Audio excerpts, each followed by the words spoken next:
Hey everybody, it's Devin Francis, also known as Dr. Blackguard.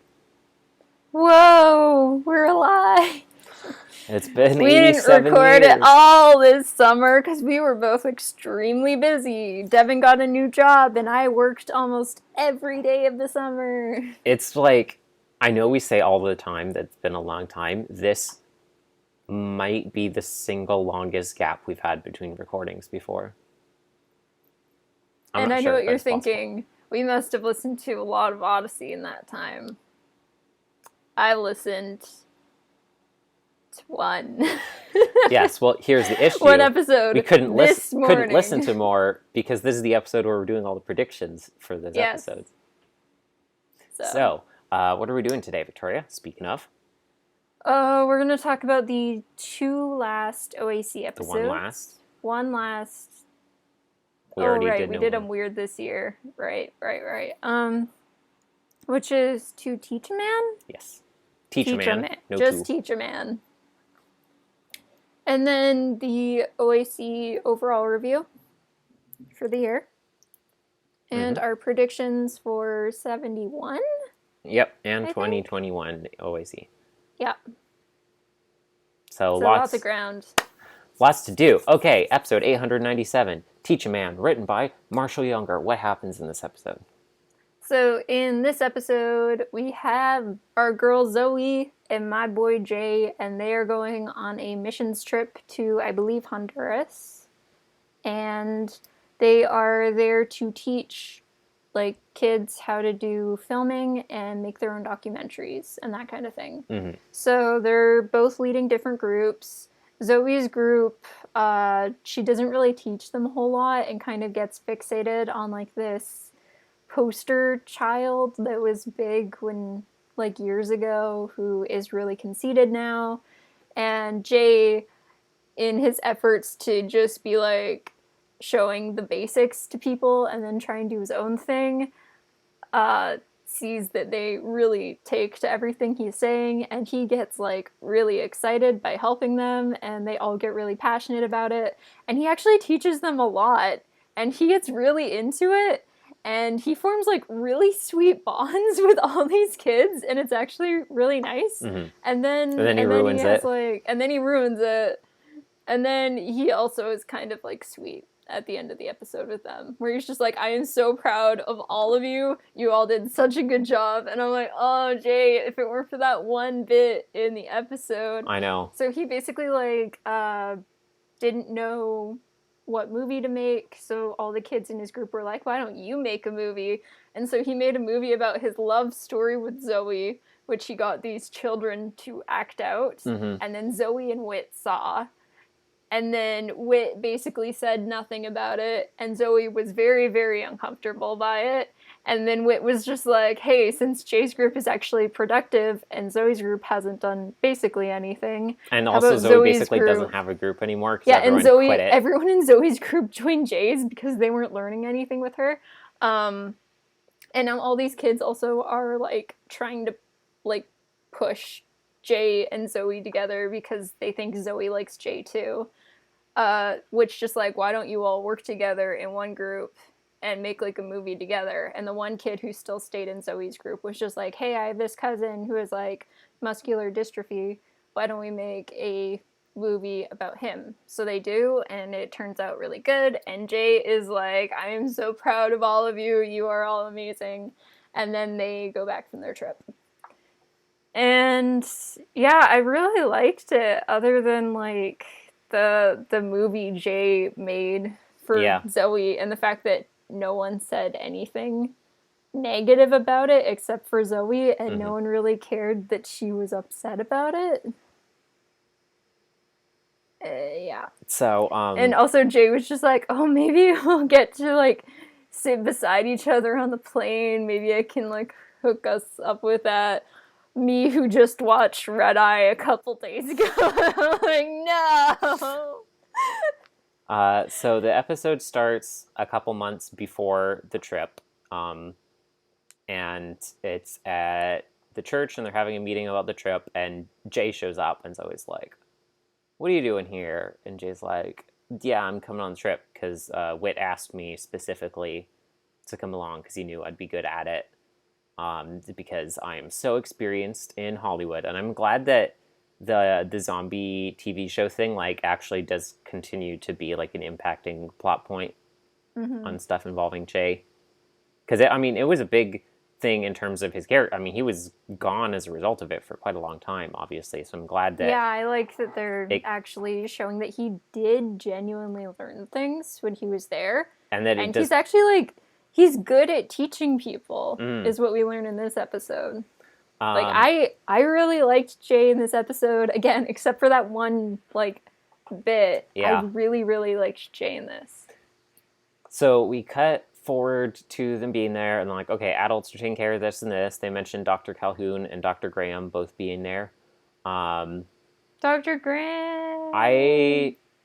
Like you said, when at the start, and they're like, it's a Jay and Zoe episode, and I was like, I feel reticent about this. See, I clicked on the episode and I accidentally saw the description and it said like when Jay and Zoe, and I was immediately like, no. I was reticent at the start, and I was figuring that it's going to be like, okay, the lesson is like Jay is a super slacker and he sucks and messes up, and like Zoe, I guess she tries too hard, but like she's going to have to learn a minor lesson somehow, but mostly it's going to be about like, hey Jay, stop being incompetent. I was worried they were going to be like together for too much of it, but literally like the first thing the plot did, it was like, okay, we're going to separate you two. And I was like, thank you. I really liked how competent we got to see Jay being, and like obviously, like you said, like we said 1,000 times, I'm still very upset that like the show has still not made a move on formally teaching about or addressing like his attitude towards Zoe and the idea of consent and the important lesson that they've really just keep setting up to teach there. But obviously, with, given the title of the episode, it's a very heavy focus on the importance of teaching these kids how to do this stuff for themselves and not just doing it for them, which is what Zoe is trying to do. Because the whole point of it is about empowering others to be able to do this stuff after you go. And I think it's like perfectly in line with their characters that like Zoe, who's like in charge of like all this like reporting and stuff like that, would want to like be the one in charge, whereas Jay, who this is actually like where his slacker tendencies did come in handy, wants to delegate. Was the fact that he wanted to just teach them the bare minimum and then go off to the beach, but he can't go off to the beach. So once he sees that like they're passionate about this and they are learning and they're like hanging on his every word, he's like, oh, I can actually legitimately teach them things. And then every time, it's like a cycle. It's like a really good feedback cycle, like a healthy feedback cycle that Jay's in with these kids, where he teaches them something, they do it, and then he gets like, and they show it to him, and he gets like really proud of them, and then he teaches them more stuff, and it's like really wholesome. It's really good. It makes me want to see like Adventures in Odyssey School of Rock episode or something like that, where Jay teaches all these kids Elvis music, and they just get really into it. I don't know why. I thought Elvis would come up in this episode. Just like Jay getting the chance to like make a movie or something like that. I could imagine Jay being like, okay, we're going to have Elvis music in the background. I'm going to get you guys to do all the cinematography, and I'm going to do all your hair, like, for all the scenes. Like, he probably did do all their hair. I'm assuming. There's nothing that proves that he didn't, so I'm just going to say he did. Let Jay live out his barbershop dreams. The thing that I like about this lesson, because I feel like it's something that the show hasn't put, like, a ton of emphasis on before, relatively. Not that it hasn't talked about it. But the idea of, like, the importance of measuring the balance between, like, doing work and empowering others to do the work after you're gone, is very clearly reflected in how Jesus delegated his time when he was on earth between, like, I'm going to help these people, but also I'm not good. Like, I could just go around healing and feeding people 24/7, but then when I'm gone, that'll be the end of it. I have to delegate my time so that I'm doing this work, but also making sure to put in the time to train other people so that when I'm gone, they will continue on a chain of discipleship that will keep on growing and passing on, so people will continue to be helped over time. And that's the whole point of this. And they did it really well. I really like I said, I was expecting, like, you know, they're splitting up Jay and Zoe. Obviously, there's gonna be like an A plot, B plot here, and they're both gonna have to learn a lesson. But I'm sure it's like Zoe's gonna have like, oh, you know, you were close, like Pokemon Snap, but you didn't quite get there. But hey, Jay, you suck really bad. I get that reference to a Pokemon property. Just because I am now a Jessie simp does not mean I know anything more about the series. But no, in fact, it was like, hey, Jay and Zoe. James simp. Yeah, sorry, I'm a James simp. I got their names mixed up. It was like, Jay and Zoe, you both messed up, but it's like Jay did take it seriously, and he was the better one at it by far. Like, he was actually teaching the kids how to do the work, and as a result, all the kids moved to his class because he was a good enough teacher in both information and in entertainment and retention, and everyone like really was magnetized to him, and I really like that. And I actually found Jay to be more likable than Zoe in this episode, which I did not expect, like, at all. Yeah, I really liked it. And also, like you said, there's the plot. With Zoe, generally, like, the problem is her focus. She's like, I don't want to let the kids do anything because we need to make some, like, really high art here, and I've overstudied all the theory of it. It needs to be perfect, and so, like, no, you guys can't do anything. Like, we need to do it this and this way. So I've been studying up on it. But also, she becomes fixated on this very, like, she gets this, like, white savior complex idea stuck in her head where she's focused on, like, oh, Lil Miguel and his, like, advertising campaign, like, oh yes, I love his story, and the kids are all like, oh. I really like that focus on, like, the gross commercialization of, like, foreign poverty marketing, Sarah McLachlan, Arms of an Angel kind of thing. Like, I love how Jay has the line at the beginning where he sounds so cynical, and you're supposed to think like, oh, Jay, you're so jaded, being like, those commercials are just sponsored by the muffin companies to, like, push down on the donut corporations. And then Lil Miguel is literally sponsored by Big Yogurt. And yeah, when Jay said that at the beginning, and then so he was just like, oh, I can't believe you're like this. And I was thinking, like, I mean, there's, like, a high chance Jay is right about this, and he was. Like, I know I've said it in the past, we both said it in the past, especially, like, in the New Zealand arc with Jay. Mm-hmm. But, like, Jay is very smart.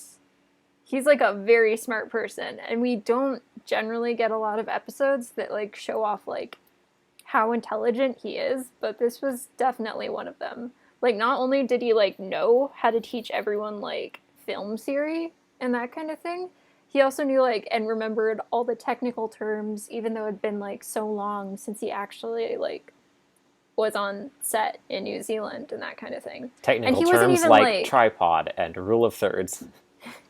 You know what I mean? Like, he probably knows a lot more than we even heard in the episode. It wouldn't surprise me if, like, he'd still been doing research, like, once he got back to Odyssey or something like that. Well, yeah, I mean, like, he still talks about his glory days all the time. Yeah, and, like, he probably did, like, a ton of research just in general that he didn't even have to do in New Zealand, because there's no reason he should really know, like, any of the stuff he was talking about, because he was an extra who got to do nothing. So that means he did, like, all this research, and he took it, like, super seriously and super personally. That's his passion. And well, one of his many passions. He's a very multi-talented lad. This is true.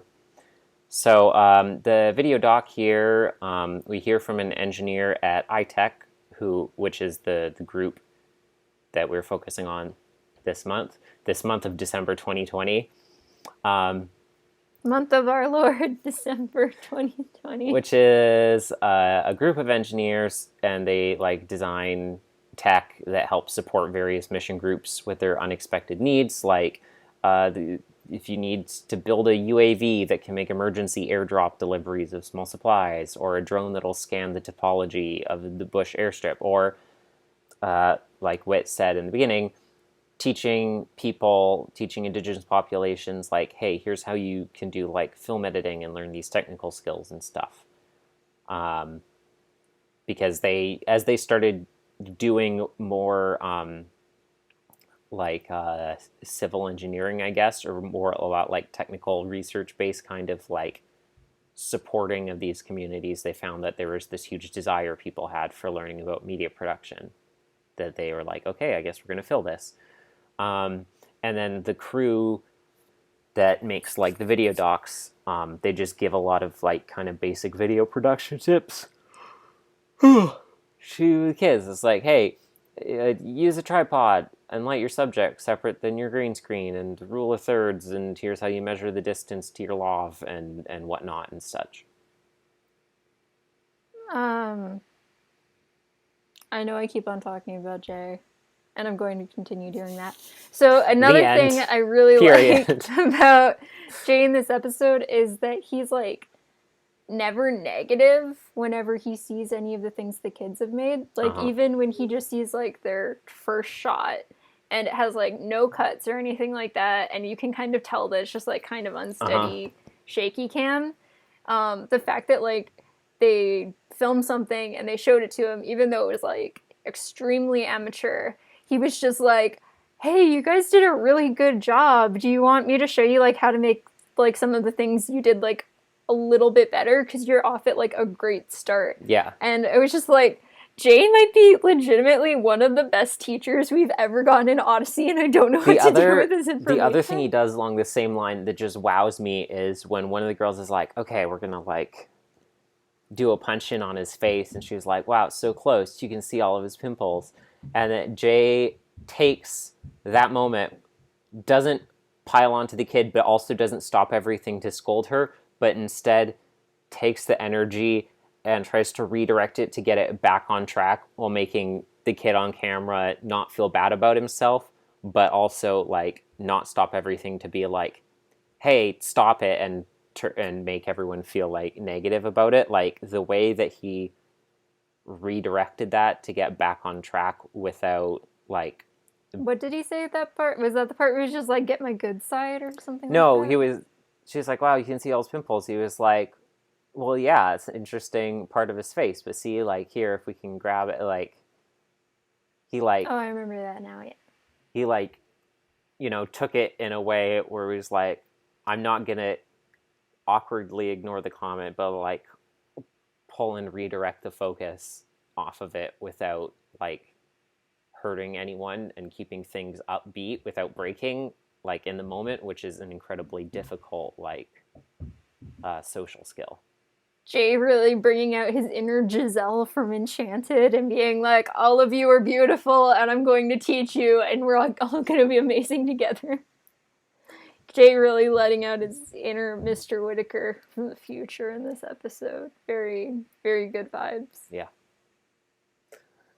Yeah, honestly, the only thing about this episode I didn't like was the little Jay Zoe movie. Like, yeah, even same. That existing, like, I'm fine with that. I was just hoping that someone would say, like, hey, like Wit would be like, hey, Jay, I think that made Zoe a little uncomfortable. How about we, like, direct the focus on something else? But, like, that, nothing like that ever happened. The only one who had, like, any negative things to say about the video was Zoe, and even then it wasn't that negative. It made me feel like Odyssey's trying to, like, maybe spin these two, where it's just like, oh, it's like an awkward little thing, like they're kids, they're young, they don't know what they're doing, and I'm like, that's why we need them to not act like this. That's why I keep saying over and over and over and over and over that it's so important to have this discussion of consent, because without it, if they do end up as an item after all this without that in between at any point, that's a really, really unhealthy message to send to kids. Yeah, it's like, if anyone out there watches, like, any Lindsay Ellis content, like, her videos talking about Guardians of the Galaxy and why she's happy that, like, why she wants Peter and Gamora to be together in the Guardians movies, but she's really happy that they aren't together at the moment and they're working towards that, is because Peter is, like, basically, like, a man-child, and he's really immature, and he's not like on the same level as Gamora, and he needs to like mature up a lot and learn that he's like treating her in a negative, disrespectful way before there's any chance that they could ever be together or anything like that. Mm-hmm. It's like that, but if you age them down and the stakes are way lower and stuff, but it's still like the same kind of idea.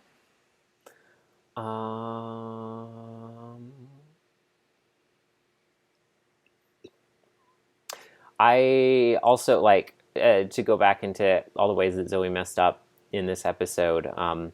I liked the way how it also was very in line with everything she had going on about being so hyper-focused, not paying attention to the kids. And they're like, hey, a question about basic, like, what's a tripod? And she was like, blah, blah, whatever. It's cinnamon topography.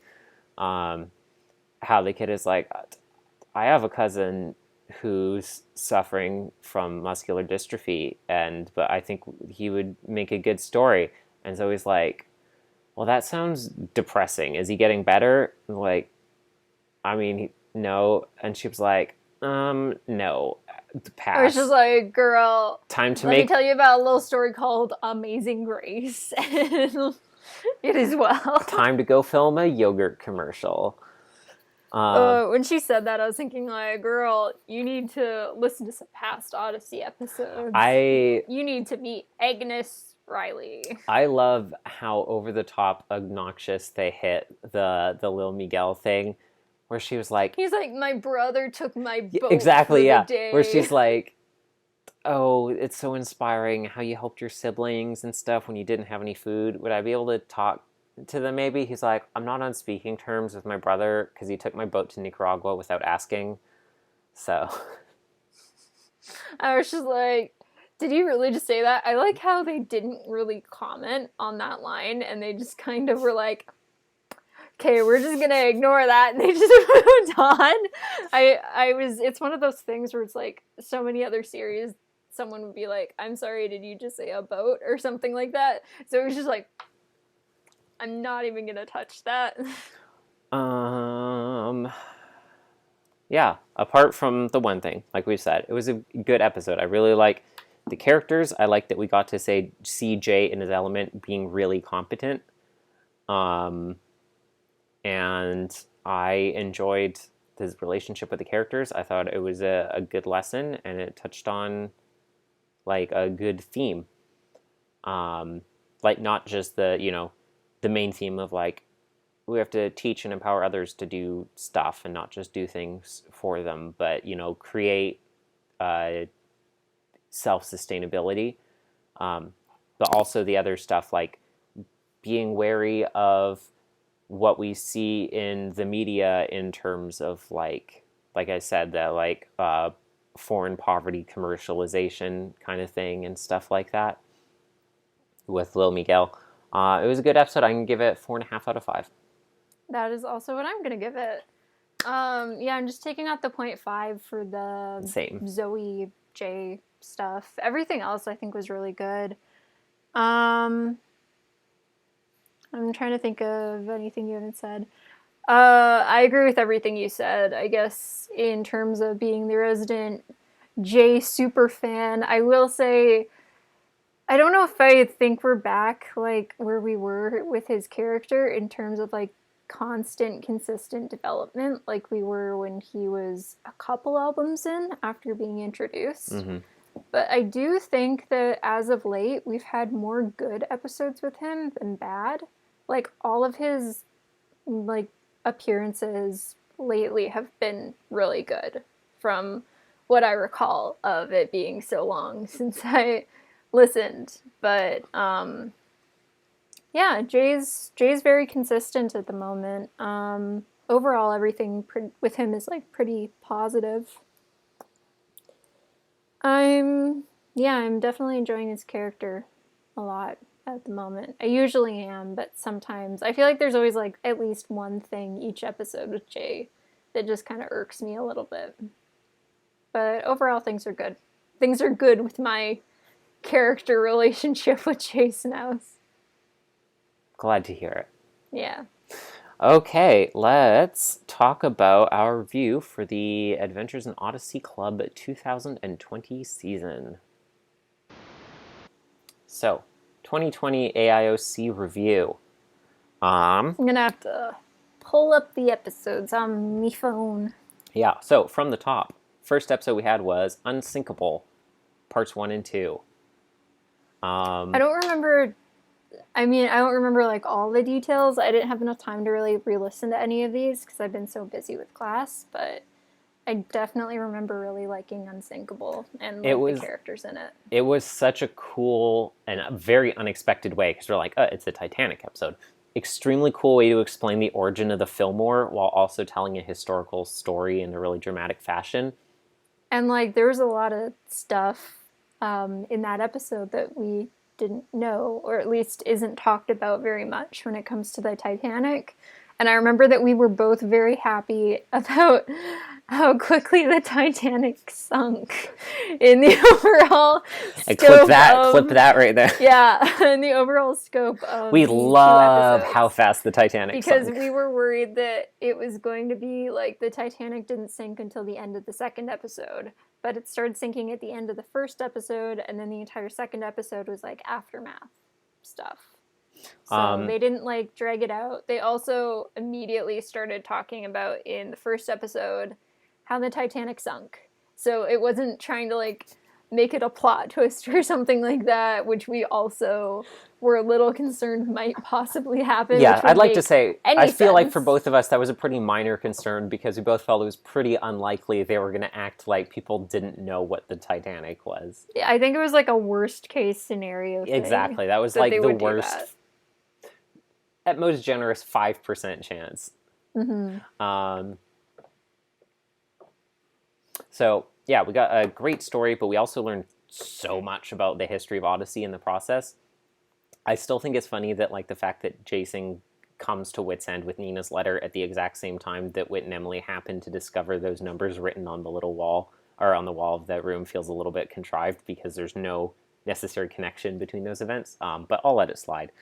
The way... I don't know why, but you talking about Jason made me remember all the weird stuff with like Maury and Suzu and the cryptic like threat that someone was gonna get hurt or something like that, and it made me really hyped up for Album 71, and it also made me miss Jillian a lot because now whenever Jason is anywhere, I'm just assuming Jillian is right just doing vaudeville behind him. Just in the background. Remember when we talked about For Whom the Christmas Bells Toll, and then the Jillian in the background? Jillian being the best character in that episode, even though she wasn't actually in that episode. Great times. The way, the really wink way that Nina gives her clues on that old TV interview is so funny, because it is the kind of thing that only an extremely old woman can get away with on the news without the reporter just being like, okay, let's just cut that bit from the broadcast. Mm-hmm. Where he's like, would you like to explain this? And she was like, but first you must answer my riddles 3. And he was like, okay. It's just like, and she's also like, at one time, for the first half of the day, I always lie, but for the second half of the day, I always tell the truth. And in the evening, I have 3 legs. What am I? It's so funny to me also that the captain of the Titanic would see they have a minister on board, and he's like, hey, could you do our chapel service for free, please? Like, you're just a passenger on this boat in third class citizen. Could you please be our chaplain on board? Is that a thing you can just ask someone who's a passenger to do for you? Wasn't he also like a real person? Like, we looked that guy up or something like that? Like the chaplain? Her dad? Yeah. He was based on someone. Yeah, he was like based on a real person who actually like did save people as the boat was sinking. Yeah. And like helped them get to safety. Yes. Which was neat, because neither of us had known about that. Mm-hmm. Yeah, it was a good episode. They also explained the mechanics of the boat and why people didn't think it was going to sink, Mm-hmm. which I've heard so many times at this point, but I don't even care because I'm always up for hearing about the reasons why they didn't think it would sink because of the boat structure, because I think they structured the boat in a really cool way. But at the same time, as you're hearing how they like structured the boat and how like compartments would fill up with water and then get like have barriers like block them off, you're like, the first time you hear that, you're already picturing in your mind like, okay, yeah, I see why it snapped in half like a Kit Kat bar, basically, because all the weight was in the middle. Yeah, it was so unexpected how much really interesting lore we got. Like I said, we didn't even know. You mean history? Oh, you mean lore for Odyssey. For Odyssey. We didn't even know. I think you meant like real life lore. I was thinking that's called history, my dude. We didn't know who the Fillmore in the Fillmore Recreation Center was before. And so we got so much new information that filled it out, but lined up really well with the history of that era of the building that we learned about in The Mysterious Stranger, in terms of like, it was the mayor's house. It was the mayor's house. It was the mayor's house. It was the mayor's house. It wasn't until I said that I remember that was a whole thing in that episode. That is so funny. I forgot about that. So did I. See, the reason why I think it's so funny is because you didn't believe me that he I had no memory of that and then I found the audio clip and I was just dead on. It was the mayor's house. Okay, good episode. Next was... We don't usually, like, rank these best to worst, do we? No, because there's too many. We'll usually talk about, like, our favorite and least favorite, but not, like, a whole ranking. That is good. Out of Her Element, this might be my favorite episode of the season. Out of Her Element, this episode absolutely blindsided me. And this, I think it blinded me with how good it was. It's utter blinded me with science. She blinded me with science, but not in a romantic way. She got super glue in my eyeballs kind of way. In a OJ's also glued to us now, apparently, kind of way. I love this episode. Everything about this episode is excellent. This episode... I didn't have enough time to re-listen to everything, but I almost re-listened to this episode, not because I forgot what happened in it, like I did with some of the other episodes. Because you remember just because it's so good. This episode did such a good job at really making you think like, oh man, Horace has a crush on Renee, and she's leading him on so that he'll keep on helping her in a manipulative way. And then finding out that Horace was actually also manipulating Renee to the exact same degree platonically just to get a good tutor evaluation of her, and she was the one who was assuming a romantic interest, and he has absolutely no interest in her whatsoever. It was so good. It's like, fed my soul so tasty. Shakespearean levels. Yeah, it was very Much Ado About Nothing kinds of amazingness, except for there's no romance. Yeah. Which, like, oh my gosh, is that allowed? It's just so good. So good. I love this episode. Just also, the fact Jay, that, like I Horace said, didn't even think of that when she was like, Horace, I'm sorry I have to let you down like this. And he was like, what? What are you talking about? Didn't Renee have to do, like, her quiz, like, with Horace and Jay, like, no, because she used the something? acetone to dissolve right, the she, glue. like, proved that she knew all her stuff. And Eugene is but, like... can I just say, out of all the kid characters that could possibly be glued to you for the day, Jay has to be the funniest option. And they also gave him the line where, like, Horace was, like, glued to Renee, and Jay's like, come on, man, like, no means no. Get a grip. Oh, I forgot about that. Learn to take rejection. Jay, I love you, but what are you doing? See, like, remember how I said I love Jay pretty consistently in the episodes present day, but there's always one thing that just grinds my gears. Okay. And every single time it's something to do with Zoe, I swear. Yeah. Like, okay, Young Wit and the Revolutionary Secret. I completely forgot this episode happened. And I remember I looked at the list and I was like, this was a thing. Can I just say, when I was looking through the episodes this morning to give myself just like a little refresher on what all of them were, when I saw Young Wit and the Revolutionary Secret, my reaction was like, oh. That's how I summed up thoughts for. I forgot this episode happened. I'm still so impressed with how this episode matched so incredibly well with the timeline, both in the timeline of like Wit's past, where it like perfectly matched up with the canon, but also IRL, how the release of this episode slotted perfectly into the current release of the books, because it takes place immediately after the last book that had released. And it was really cool to hear everyone get voiced for the first time. Yes. That was really, really neat. Especially Ben. I got really excited to hear Ben because I really like him. I'm still very impressed with how hard they were willing to go on condemning this town's gross misogyny that it had, and just like going really hard in the paint on that. Like, I draw the line at, what was it?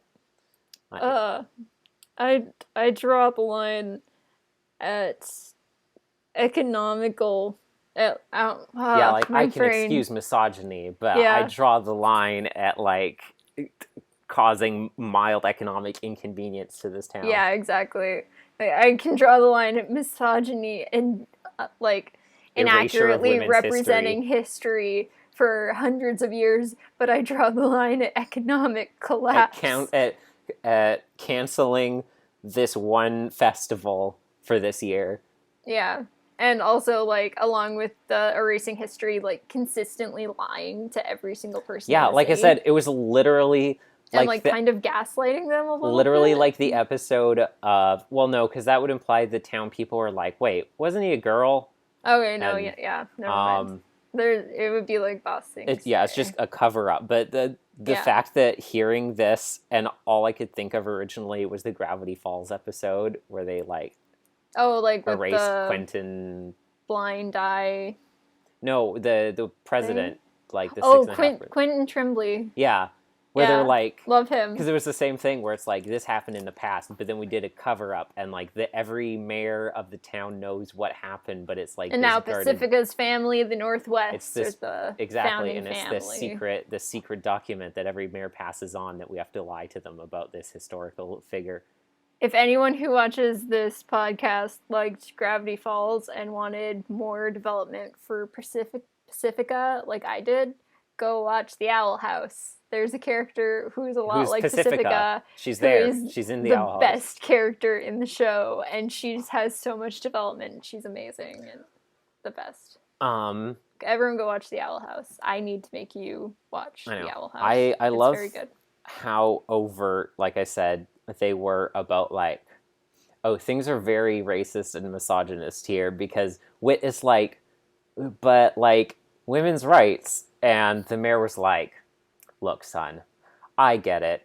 We all think women should like be allowed to vote or whatever, maybe some people think, but like, this is the South, and here we have tradition, and that's more important than things like truth or treating people with human rights.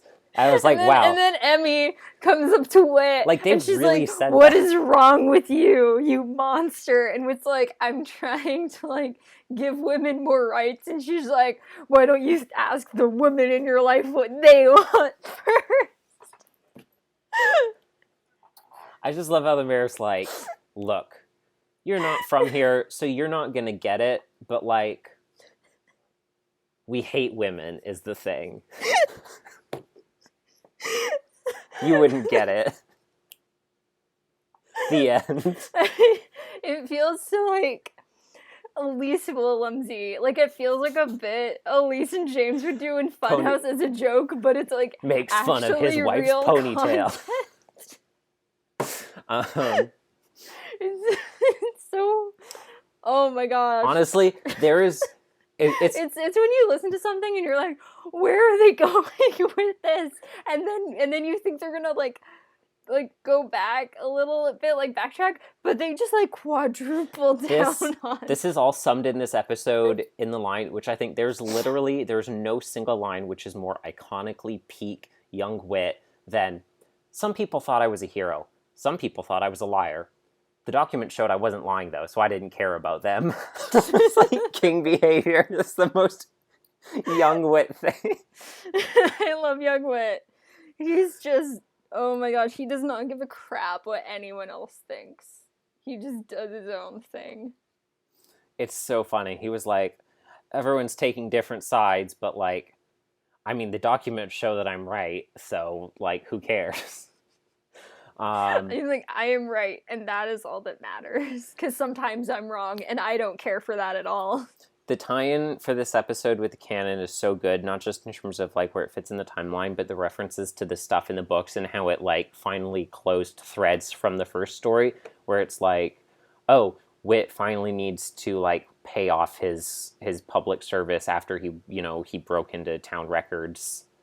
And also, I think that works really well doing it in the audio show, because it makes you like not have to worry about that in the books at all. Like, it doesn't inconvenience him and trap him in this one location for basically an entire book.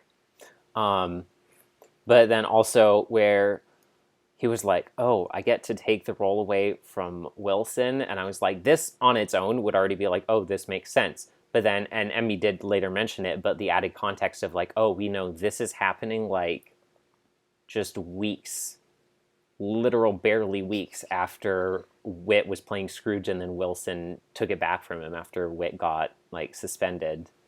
See, the funny thing is with Wilson, part of me wants to say like, Wilson, buddy, just drop out of the drama program. Wit is stealing every role from you. But on the other hand, there's always a 50% chance going into a production that Wit will be suspended for something he did. So, like, Wilson's going to get half the roles still anyway. Exactly. That's what I was about to say when you started that sentence. Yeah. Like, so, honestly, Wilson is there to show you that understudies are there for a reason. It was a good episode, and I really liked that one. So, Devin, there's nowhere to go but up. It's all uphill from here. Bridget redefined. This episode, I think we also agreed that there's like some weird stuff in this episode, if I remember correctly, but overall it was pretty good. Yeah, like I'm still not a fan of how the degree of like endless military glorifying was in it, but I mean also like the show's made in America. What do you expect? But I love Bridget as a character, and I'm so Bridget's very good. I'm so glad that we keep getting to continue exploring these more like for how new Bridget is, we're exploring more complex aspects of her character than most characters get in their entire like 10 years of main character on the show. I think that at the moment, out of our kid characters, Bridget and what's her little brother's name, Wyatt? Yeah. And Jay are probably our three most complex kid characters at the moment. If we're ignoring the Rydell situation. And oh, yeah. And the Rydells. Yeah. And also our girl, Emily. Yeah. So, like, I know, I was going to say, like, Bridget has, like, the most, like, going kids. on, do stuff, and then I was like, if we consider... Maury and Suzu. Look, it's like, Maury and Suzu, we can't really consider their whole situation with Emily kid characters, per se, in the same way that we would. They're on being like, Bridget and Jay are the most complex kid characters in the background. Like, Suzu and Maury are literally hacking the Pentagon. Not to be an apologist for Wit's behavior in the Rydell revelations, but they are kind of on a different tier than the other kids. You're part of the problem. Yeah, I really like the general theme of this episode in terms of, like, you have to deal with the ways that it can be, like, it can be hurtful to have people try and be helpful when it seems like it's coming from an angle of pity, and understanding, like, that there is a lot of, like, diplomacy and sensitivity that it takes to help people out in times of need, so it doesn't come off as condescension.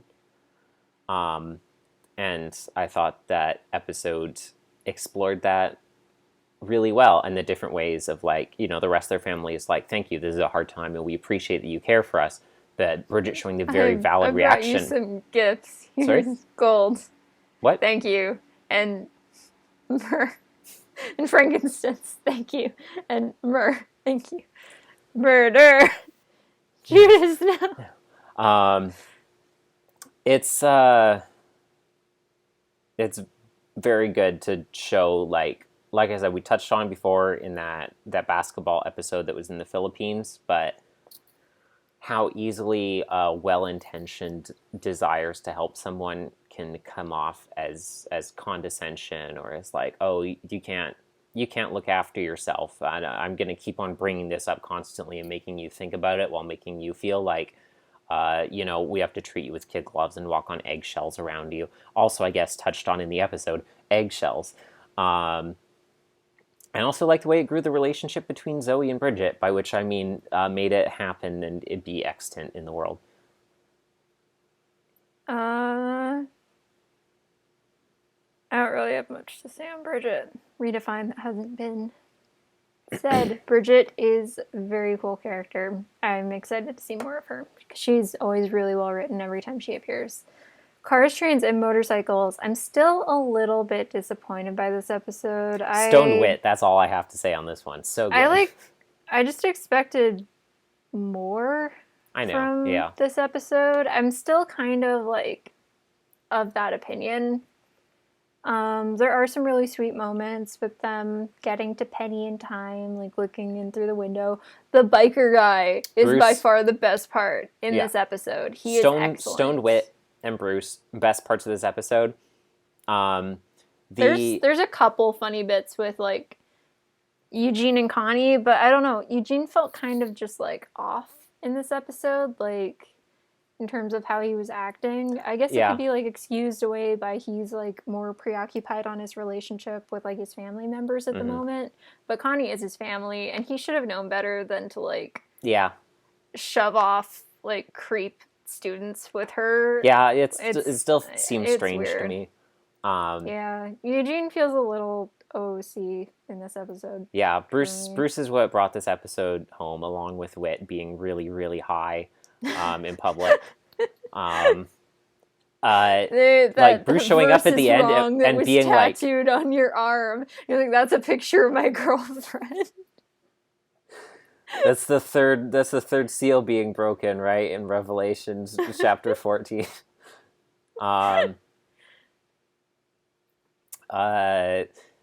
Bruce at the end where he was like, Connie, Eugene, you guys need to understand that the ways that Bruce. Your relationship and stuff like that. And they're like, thank you. Who are you also? Most important part all characters named Bruce are always very good and most wholesome, important like Finding Nemo. Most important part of this episode is relating to Bruce, and it's a line that I did not hear in the background the first time at the very end when Bruce is lifting everyone up to the window to see Penny's art display, and Eugene quietly in the background says, "Time for a Bruce boost." What do you want to bet that Will just said that and that was not in the script? 100,000%. I was like, how did I miss that? He was like lifting them up and people are talking in the foreground and Eugene's like, time for a Bruce boost. And I was like, can that be our new sign off for the podcast? I feel like this is the most important line in the entire series now. Oh, so I heard that. I was like, I cannot. Victoria, thank you for watching the Adventures in Odyssey Oddcast. Time for a Bruce boost. I was like, I can't wait for Victoria to find out this line exists because oh she my definitely didn't hear it before. I want to say, if I'd ever heard that, I would remember that for how utterly life-changing that line is. Yeah. Okay, can we both agree that Will 100% just I literally already said that, yeah. Yeah. I just need more confirmation. So that's the best part of the episode, specifically. Everything to do with Bruce was just That's my favorite Eugene quote, actually. Also, Wooten just singing with his entire passenger car. And then also, when they're like, we got separated on the counselor talking to Connie and Eugene was pretty funny. Like, she was an awful counselor. Very much so, yeah. It was funny.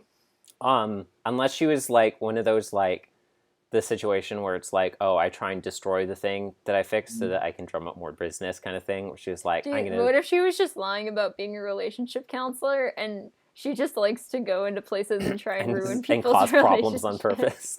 I love how I wake up and I cause problems on purpose, particularly with couples that seem happy. I like how they all had their own little separated things happening on the train, and at the end they're like, oh, finally we got back together, and Wooten's like, you know, you can just, like, go between the train cars, right? Like, and then just their utter, like, ah, when he says that. Yeah, their little, like, shadow face anime, like, sweat drop on the temple. Like, their souls leaving their body.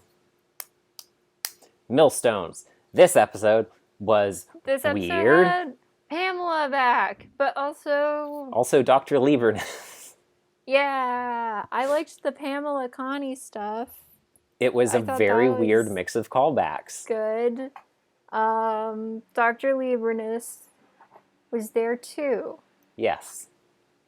And and then we move on. Maybe canonically Jewish, but maybe not. Maybe not. Yes, which was a very weird aspect of it, because his name is Dr. Satan Rebelson. Yeah. So, Also, it has the complex moral dilemma of, you don't like this person, but do you want them to die? And you're like, no. And they're like, congratulations, you passed the morality. It's even more complex than that. It's, you don't want this person to die, but would you turn a Jew over to the Nazis? You're like, no. And it's like, good job, you passed the morality test. You're a good person. Checkmate, Renee. Renee's like, what is going on? Please let me out. Every single time Renee goes into the imagination station, she comes back a little bit more of a broken person. Assuming that she's ever actually left the station still to this day. I know, I think about it a lot. That's why no one else knows about her, because she's still been in the station this entire time, ever since she came to Odyssey. I did genuinely, on a more positive note, really like that Pamela was in this episode, even if it wasn't the same VA. I didn't think it'd be the same VA. Honestly, I'm still surprised enough that we had, like, the same VA for Jeff come back. So, like, I'm still riding that high after this many years. But, yeah, I did like the stuff with Connie and Pamela and Jay.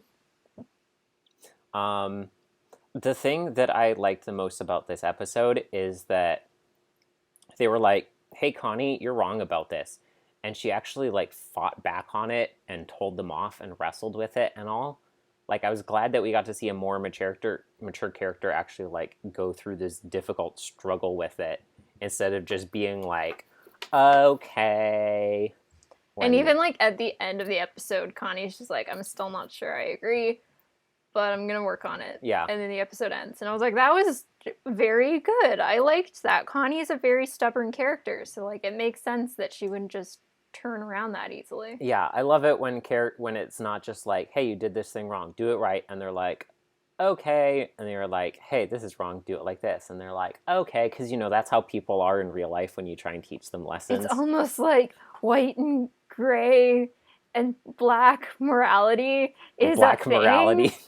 It's almost like gray morality is a thing, and not everything has a simple, like, yes, no. And it's also like, people are human beings who, like, don't just immediately be like, don't do this. And they're like, understood. I'm a human being. I'm multifaceted. New directive updated. It's not all jokes with the crew. Uh-huh. Badges of honor. I did not like this. I did not like this. Buck's dog got hit by a His car. His eyes are so red-rimmed from crying. Oh my gosh, I forgot about that line. And then they put a tourniquet on the dog. And they had to cut off the puppy's leg. And they had to cut off one of his legs. And why did it go there? We're just like, we're sorry. And they were like, it's okay. I was like, no, it's not okay. if I was Buck, I would not want to be around them for a very long time. Which, like, understandable. He was very upset, but he also, like, forgave them. Everything changed so fast. Oh my gosh, this episode was the definition of that escalated quickly. Sometimes bake a pretty cake till your dog gets hit by a car. And also, like, them not liking those two girls, and instead of the lesson being like the Marcies, yeah, hey, and then they actually were sabotaging them. Like, just because they're good at something, just like, good for them that they're good at something. You learn how to move past that and focus on yourself, and don't just like revolve your entire life and aspirations on like whether you're better than them or not. It's like, no, they were sabotaging you the whole time, and you are better than them. It's so But you also weird. just let your friend's dog get hit by a car. Confounded by this choice that the girls didn't mess up due to being so consumed by being distracted over the competition, but because they were actually being sabotaged. Like, it would have made so much more sense if they weren't, and they realized, like, oh, we were so focused on what the Marcies were doing that we weren't actually focusing on being the best that we could be, and we were only hurting ourselves in the process. The Marcies are doing so good because they don't care about competition. They're actually just trying to do well at it and minding their own business. And then it's I didn't breathe for that entire time you talked. I was just one long exhale. I feel like I haven't changed my opinions on any of these episodes whatsoever. And they brought Renee's vet aunt back. I still can't believe they did something so emotionally gruesome with Sparky and Buck. And also, we did this review just after I finished doing my first aid recertification, like the first time we did it. And when I was re-listening to this for the predictions, which even still was probably at least a month ago, and I was like, that feels like a million years ago now. I mean, granted, that was like 10 months ago at this point. No, it was a couple months ago because it's December right now. That's true. So hey, next was last episode, month, yeah. Can I just say, out of this season, I think I skipped over one.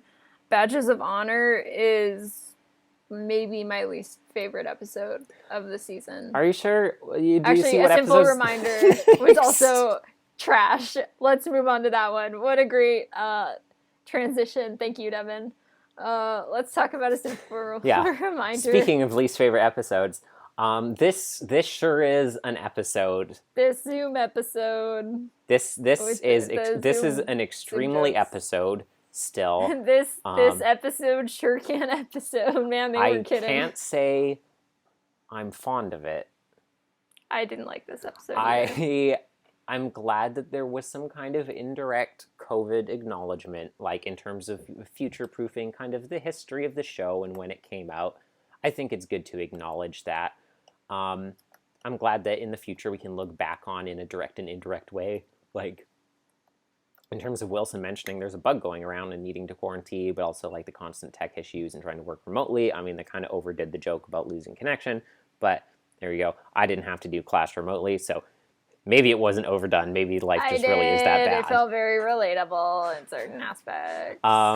But the actual story itself, I think I will have to say pass, and the blatant VeggieTales insert is just very weird. Yeah, it's like...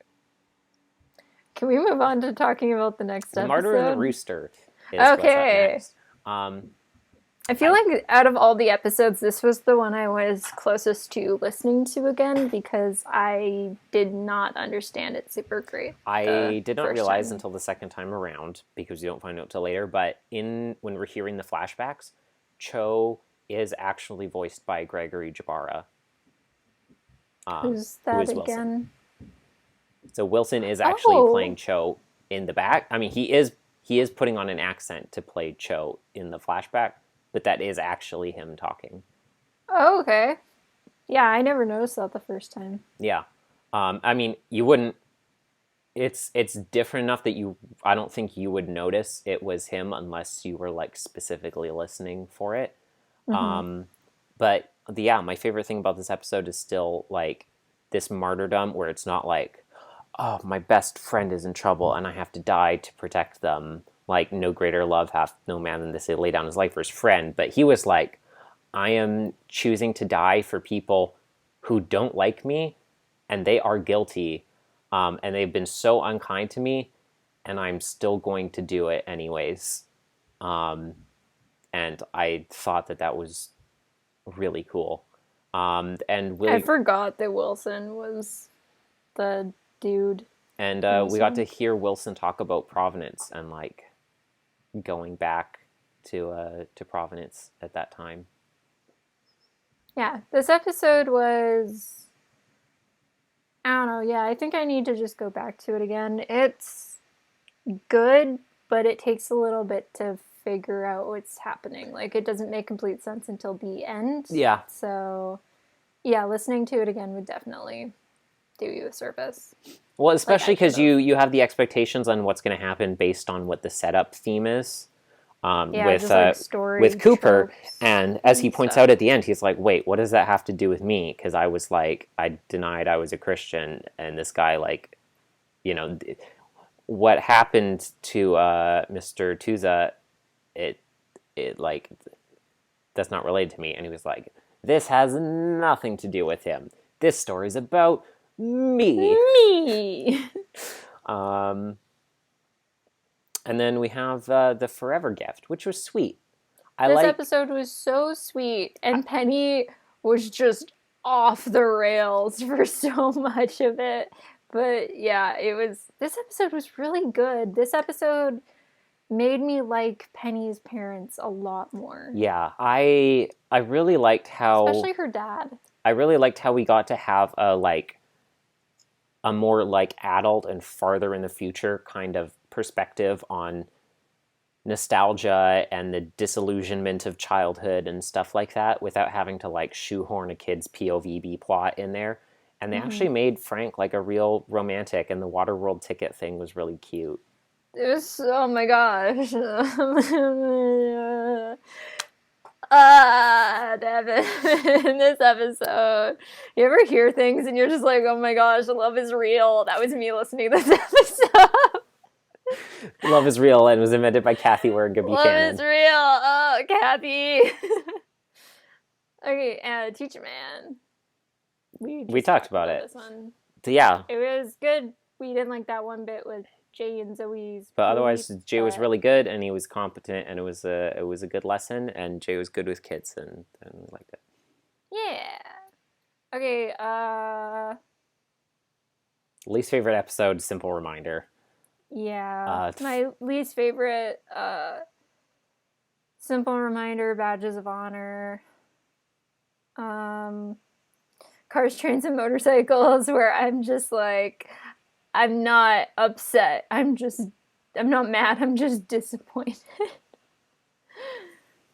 I think my favorite episode of the season was definitely Out of Her Element.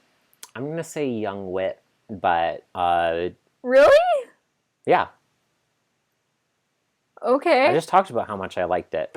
Yeah, I know, but But you didn't like it as much, I know. No, I thought it was... I thought you would have liked Out of Her Element more. Well, I was going to say Young Wit. Because everything in that episode was actually good. I think Young Wit, but Out of Her Element and Unsinkable are very close. It was a very strongly front-loaded. You misogynist. Let's talk about our predictions for 71. Anti-misogynist, I think you mean, because I liked how much Wit fought the patriarchy in this episode. And failed. Let's go to the next section of the episode. And that is how Wit wrote the 29th Amendment, 19th Amendment.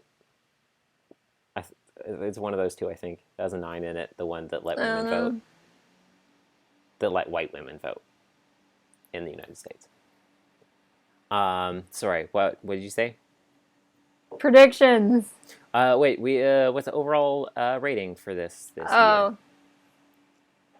I definitely liked more episodes than disliked. Let's see.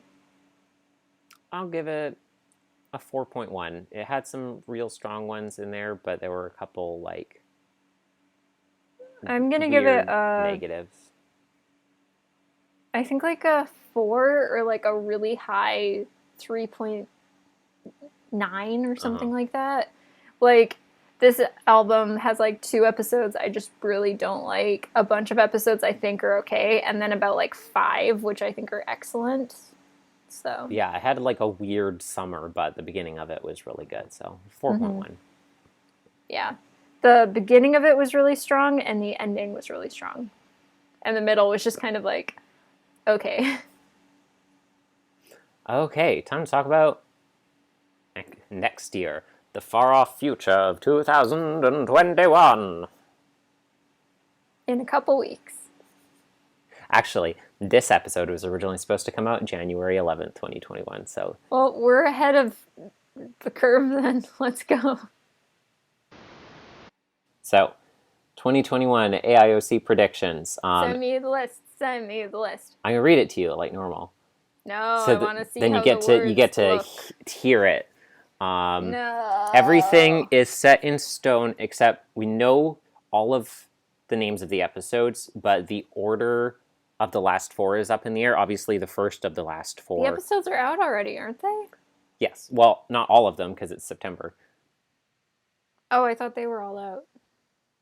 We're talking about the AIOC, not the album. Oh. Yep. Yeah. So the last 4 episodes are like a 4-parter series. But not like one, but they all have different titles. Part B. So we know Plan B. Sorry? Plan B. So we know... Collision course. Yes, Plan B style. No way in, no way out style. Gone but not forgotten style. So we know the first... You sound like you're trying to do the worst rap ever. We know what the first one is because it's September. It's already out. The other 3, we still know the titles. We don't know what order they will be in, title-wise. But they're all connected. But we'll get there. Anyways, so we're covering episodes 910 through 921. First episode is If I Never Told You. That's that song from the end credits of Pocahontas. That's true, yes.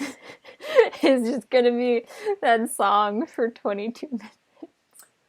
I mean, I assume something about regrets. You know, looking back on the past. Do you think we're going to have another Wit death scare? Because I can't emotionally handle another one of those, and I don't think Jason or Connie can either. That's fair. Jana don't care. Jana Badger don't care. Jana is in the void until we pull her back. It hasn't been that long since she was around last. Yes, it has. It's been a couple of years. I always forget that she was back, like, Jana less than a dozen albums like ago. Renee, where she gets shoved in a closet whenever she's not around, except for it happens with Jana for much longer time periods. Yes. Yeah, I assume it has something to do with, like, regrets. I might guess, perhaps, Wilson. something to do with Wilson. Is that actually what you thought? That's what I was going to say. What if it's about Wilson and Charlie?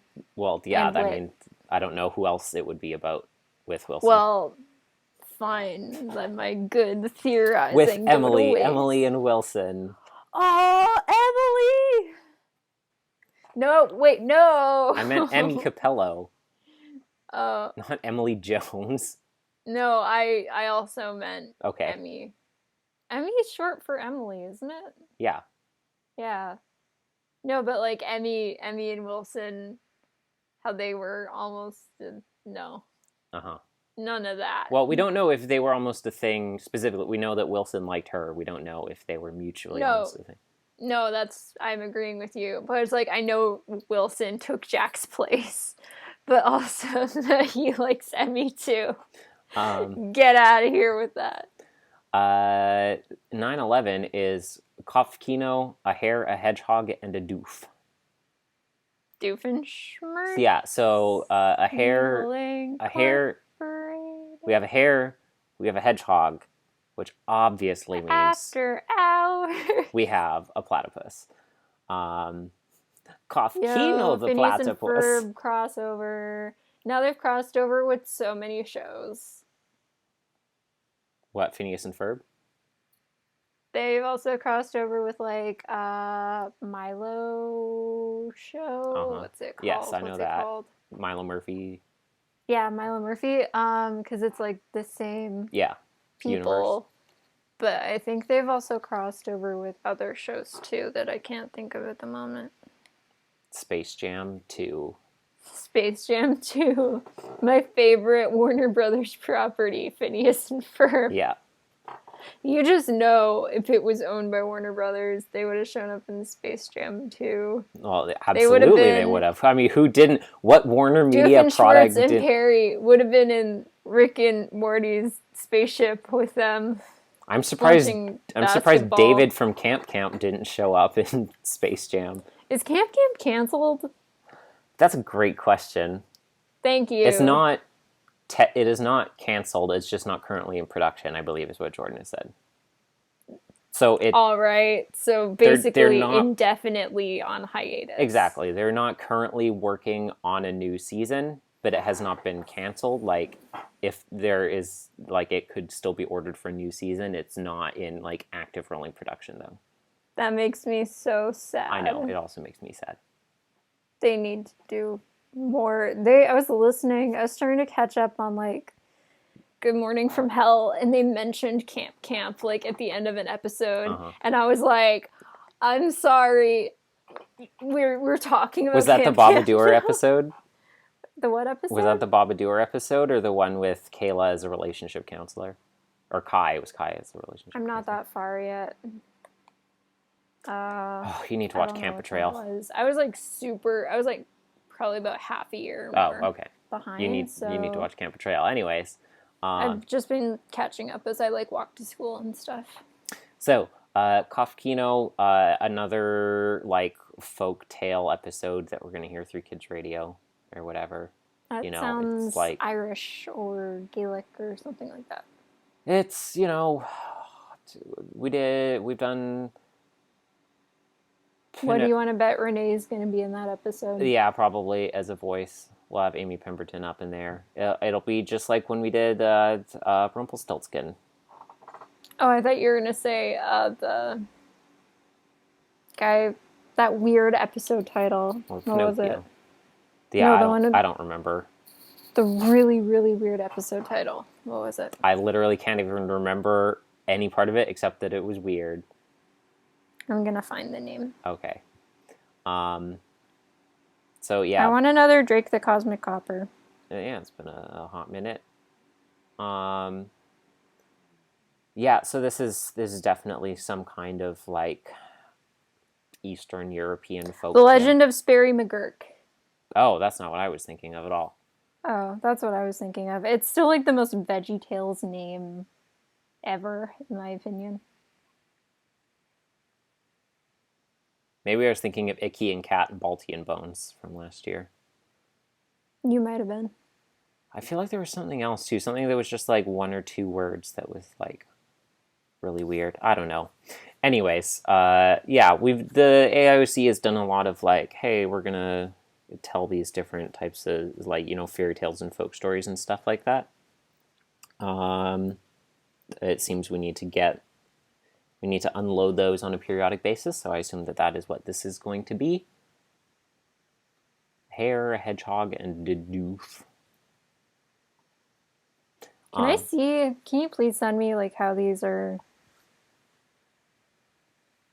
Well, sorry, can you send me, like, how the episodes are spelled and stuff after you... Yeah. I mean, that's the only one that has, like, a weird word in it. Kafkino. Okay. I mean, I assume, like, if we just Google the word Kafkino by itself.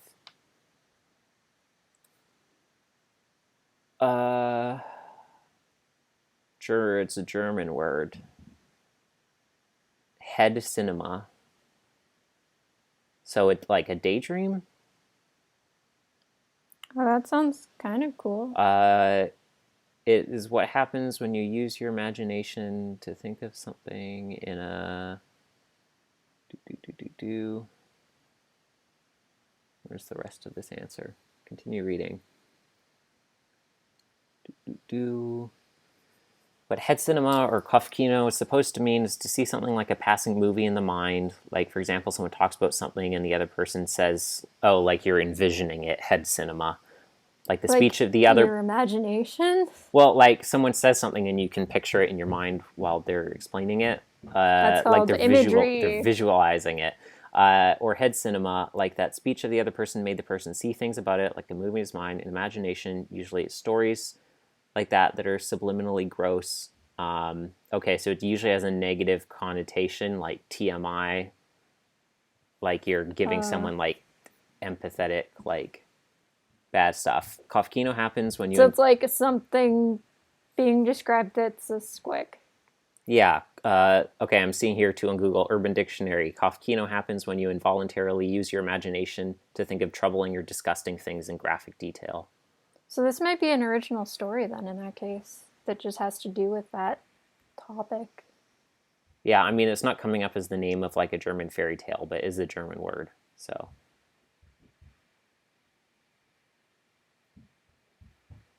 Okay, so, but it does have like a distinctly negative connotation, 'twould seem. So that's interesting. Would. Next episode. Next Let's episode go. is 912, The Clown Hero. Terrifying. I don't want to talk about clowns. Next episode. Let's go. 913, Search for a Sunflower. Oh, I thought these episodes actually had those numbers in their titles. Oh. For a second, I was thinking, like, this is so weird. 912, The Clown Hero. Yeah, I was thinking, like, what does that mean? What do those numbers mean? The Search for the Sunflower. That sounds like it could be very cute and make me cry. It sounds like one of those, like, here's a true story that I'm going to tell you via some adult about my childhood and some sad thing that happened. Yeah, I think we both agree that episode's going to be sad. 914, Hurricane Perkins. Like my boy Marley? Like the reporter dude? No, Hurricane Perkins, as in Bridget Perkins and Wyatt Perkins. Oh, what's the reporter guy's name? Ted Humphries. How did I get his name mixed up with Perkins? I don't know. I don't know. Were you thinking of Brink Chetley, perhaps? Or Brad? Which one's Marley? Marley? Yeah, Marley who? Marley. Marluxia. Oh. One of them is Keith Ferguson. Oh, yeah. That was Ted Humphries, I think. Yeah, he was, yeah. Sorry, when you said Marley, I was picturing like Christmas Carol. Okay. Like we're Marley and Marley. Even though there is a character named Marley in Odyssey. Every day I wake up and I think, I wonder what Lorium's gonna sound like if they do a reunion cross game. He's gonna sound like Keith Ferguson doing a kid's voice. I need it. He'll sound like Blue. I want to hear Ellerina. Oh my gosh, forget about Lorium for a second. I want to hear what Ellerina sounds like as a kid. Top 5 weirdest quotes from Victoria. Forget about Marluxia for a second. I said forget about Lorium for a second, which is even more like world shattering. Yeah. Hurricane Perkins. I mean, I think the main thing here comes down to which Perkins are we talking about? It could be the whole family is in some kind of crazy, like Sunday morning scramble kind of chaos. If there is a literal hurricane, it's going to be one that Wyatt's imagining. But it could be about all of them. I feel like the majority of the episodes are about the Perkins now, or about like all of them as a whole, and usually not just one of them anymore. Yeah, but I mean, is the hurricane aspect referring to a specific one of them? I mean, because I mean, then it's set up, like a nickname for someone, like, oh, that person is like always making a mess of things. Here comes Hurricane Perkins. I could see that being. I would just. For Bridget or for Wyatt. Yeah, it works for both of them easily. In different ways. For like Bridget, I think it would be like more of an emotional thing. Yeah. And for Wyatt, I think it'd be more of a just he's generally chaotic. Yeah. Kind of thing. But yeah, in terms of like calling them that, I think it'd do a lot more emotional damage to Bridget to be called that. Because it would be a lot ruder. Wyatt. Yes. Yes. Like, Wyatt would still be upset, but Bridget does. Bridget doesn't need that. Bridget doesn't. She's had Wyatt doesn't need she's it had a either. year, But Bridget okay? has things so bad. Yeah. Please, everyone, just stop hurting Bridget. Give our girl a Please. break, please. Please Please protect her. protect our girl. The 915 is the Revenge of Bigfoot. I keep on getting messed up by your numbers. Please stop saying the numbers. The Revenge of Bigfoot. We finally get the second Taz Amnesty live show prequel. Oh, it's so good. Really, We get 'cause more I was 7-year-old Griffin. I was picturing in my mind, I was visualizing, I was like, I can see it now. Bigfoot, skateboard, straw hat. But this time, when Bigfoot pulls out a gun, Griffin also pulls out a much bigger gun. And then Justin's character pulls out a taser. If this is something that is taking place present day in Odyssey and isn't like a recounting of a story to someone, it will be very interesting. And I really hope that there is some mention of the fact that there was a Bigfoot movie filmed in Odyssey like decades ago. Do you think I can see this having to do with like the Boy Scouts or whatever? It could, definitely. That makes sense because woods. Yeah, I really hope Which it would makes... mean like Wyatt, Matthew, Jay. I really hope it makes a reference back I to could see Jay hunting down a Bigfoot. the old... Like really easily. I could picture that. Texas tea, I done struck oil on this property. Man, Buddy's just... Wyatt really swooped in with like his overactive imagination. And then just like drop kicked Buddy out of there. Yeah. And honestly, more power to him. I like Wyatt so much more than I like Buddy, and we have like a million overactive boy imagination kids. We don't need two running around at the same time. I was interested in like Buddy's relationship with Zoe though. Because like if I don't want Zoe to have a love interest, but if she does, I would much prefer it be Buddy than Jay. That would be weird. What? A Buddy and Zoe. That's already a thing in an episode. Yeah, but like... I mean, like as a romantic, like... Yeah, but would you rather Buddy and Zoe or Jay and Zoe? So I honestly don't know. I don't like Buddy. Yeah, but she could fix him. She looks at Jay, I could make him worse. And I do. Yeah, I just have to assume this is a spiritual sequel to No Bones About It. From like I forgot about that episode. I like that episode. What if Rodney came back in this episode? That's what I'm saying. Rodney's the Bigfoot now. Has been living in the woods. Yes, that's exactly what I was gonna say. Okay, yeah, I'm on board. Bro, if we're right about this, I'd be so happy. It's like what they were gonna do for like album 50 in an early draft where like Jimmy was living in Wonderworld. Yeah, which is still the saddest thing ever. I love the ceiling fan actually like canonized. Yeah. That in like their reality of things. It's not even that much sadder than what his life was already like in Living in the Grave. Man. Head and hands, man. No, it's staring off into sea. The two-parter next, the only two-parter in this season, which is Voice of Freedom, Parts 1 and 2. I assume it's something about American history. I'm assuming it's something about social justice and politics. I assume it's either about, it's either about civil rights or the American Revolution. Maybe it's another Youngwood episode taking away more rights from people. Why do you keep... To be fair, you're the one who started it. I wasn't as harsh on that episode before you reviewed it. Well, I was harsh on the fact that everyone, as far as I remember, I was harsh on the fact that everyone criticized Wit so heavily, because Wit did the right thing. Yeah, I know. Honestly, I just think it's really funny that Wit was just like, the one time Wit decides to respect women. Young Wit decides to respect women, and everyone else in including the series Emily is just like, how dare you respect women? The one time the answer was don't respect women, and you got it wrong. The meeting with the mayor is so funny to me, how he's so blatant about it. It's like, but don't you think this is good for... He's son, like, the shouldn't women have... depends on not respecting women, and I feel like you're really spitting in the face of that. It's like Monsters, Inc. He was like, I'll erase 1,000 women for history before I let a festival get canceled. It's like, but shouldn't women have rights? And the mayor's like, I can understand how, as a child, you're not around here, and you might think so. But actually, no.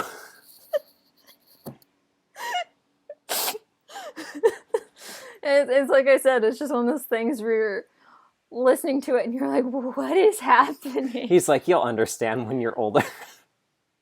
Have you they have like a Monsters Inc. TV show on Disney Plus right now? I did not know that. And one of the episodes, Mike Wazowski's arch nemesis appears. Randall. And I want to... it's a new character. Okay. I want to send you a picture of what he looks like. The show isn't good. Don't watch it. Okay. Dad was really excited, so he made me watch the first 2 episodes with him, and I was just like, the whole time. It has what's-her-face from The Office in Kelsey... No. What's her name? Pam. No, she's the one who was with that awful... She was the one who was with Ryan. Oh,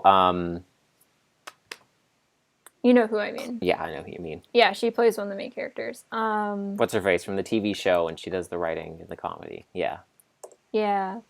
Okay. His name is Gary Gibbs. Uh-huh. And I'm gonna send you a picture of him. Okay. And this is actually what he looks like. I'm not making this up.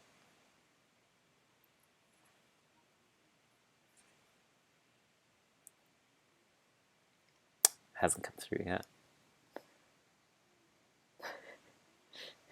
They put so much effort into this. This is my OC. This is my OC, Gary Gibbs. This is my he is OC. nemesis of Mike Wazowski. This is my OC, Ike Gazowski.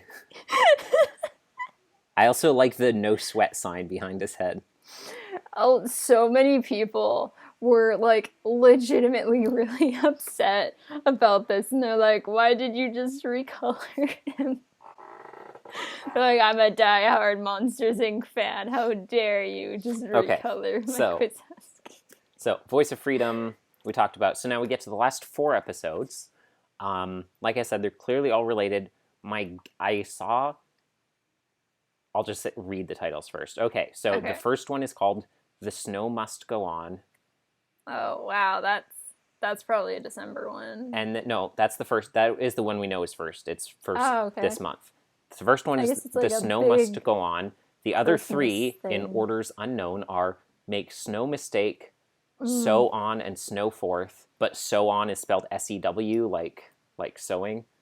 And Snow 'em Who's Boss. So. I think you mean snow. Did I not say the thing snow? is, no, you said so. They forgot about Jay's existence temporarily. So they were like, we don't have enough puns and titles.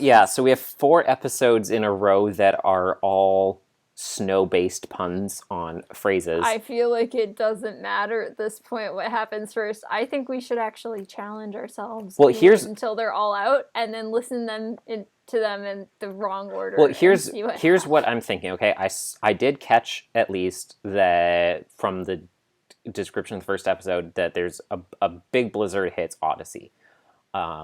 Is it just them like slowly all freezing and running out of resources? I saw the Calhoun family was mentioned for the first one, but my guess is that these episodes... That's the new family, right?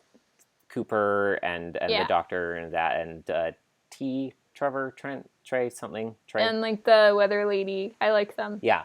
My guess is that because of the way the Kelly, titles... that's what her name was. Sorry.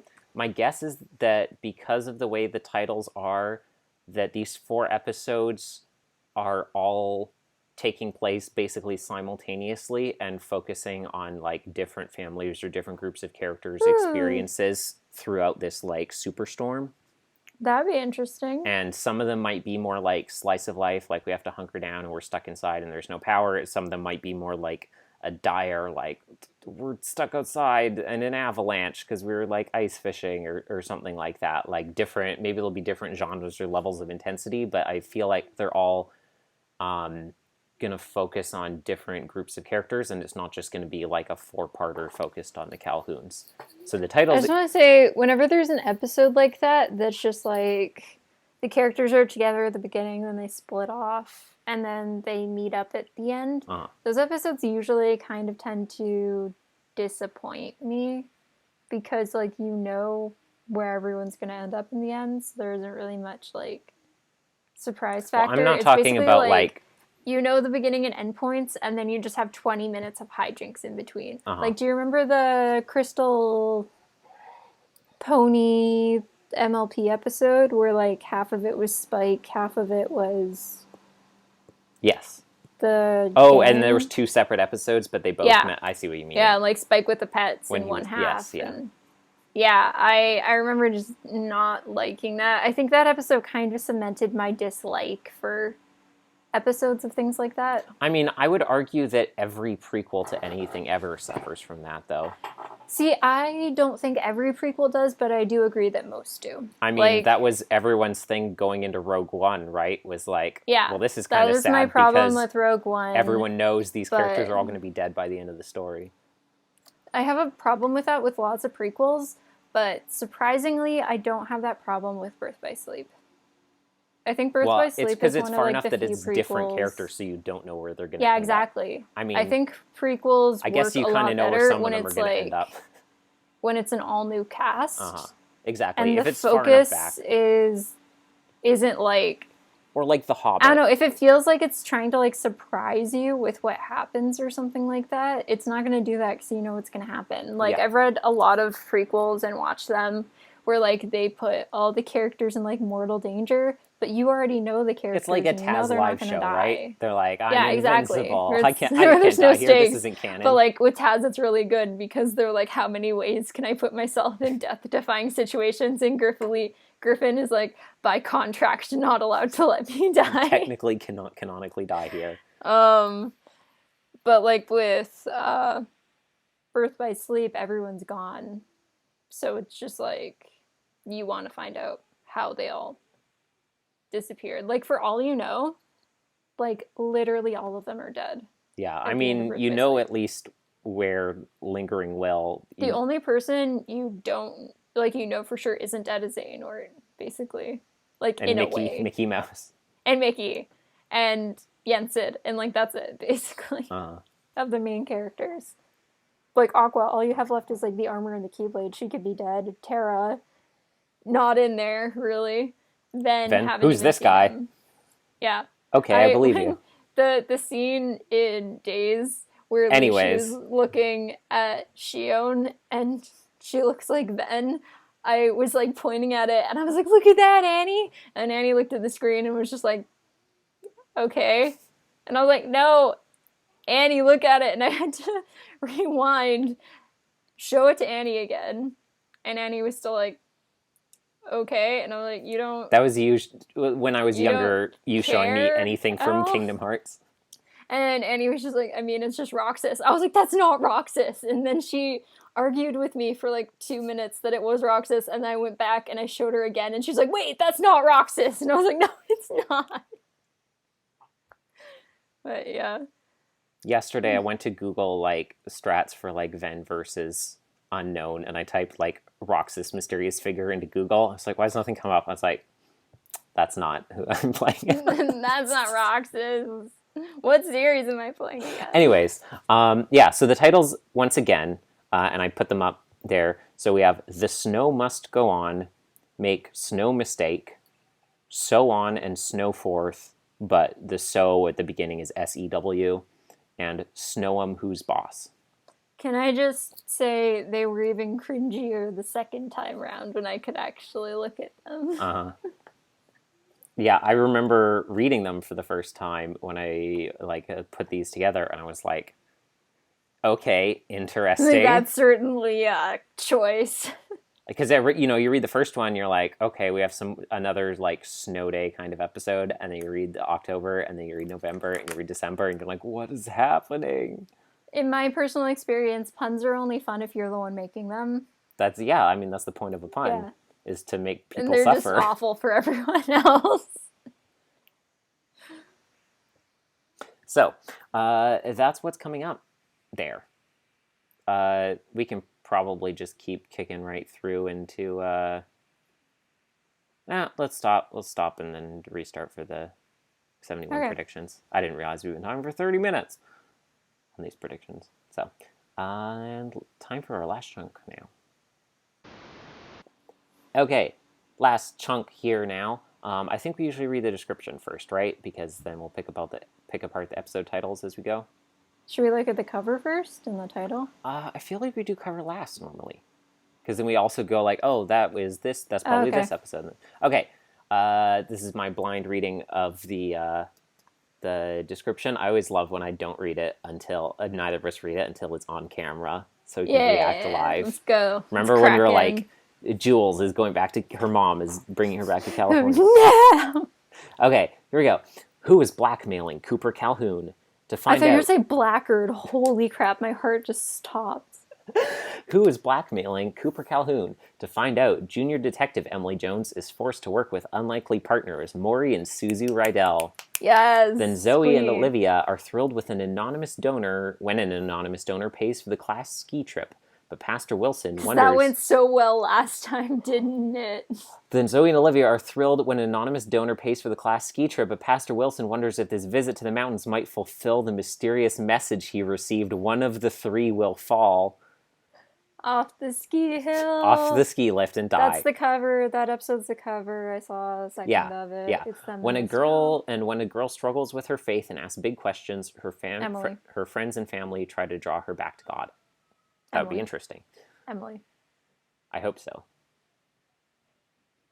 I do hope so. I mean, I would say Bridget, but like Bridget's not a Christian.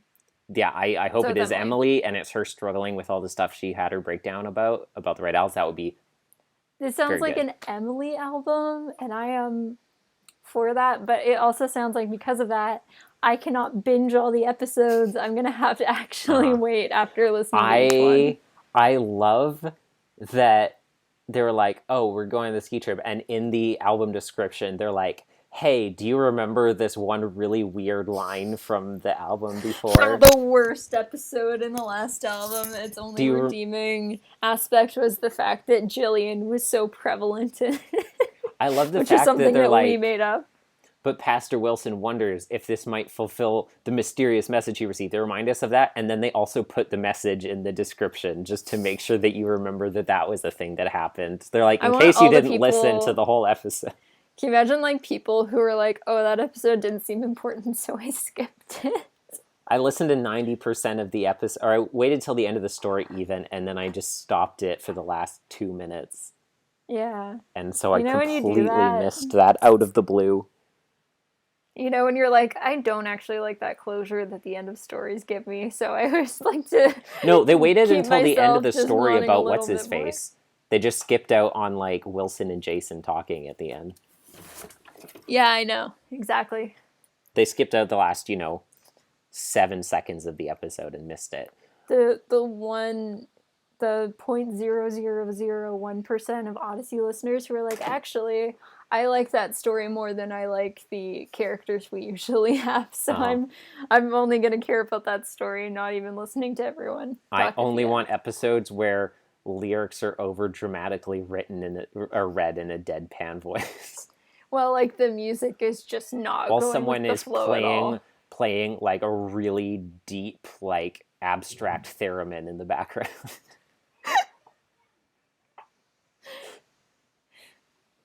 You can't spell theremin without therapy. So, the episodes number 922 to 927 They are called the Team. Ominous. I assume Cooper Calhoun in his blackmail situation, because he is on Buck. he is on the team. Too.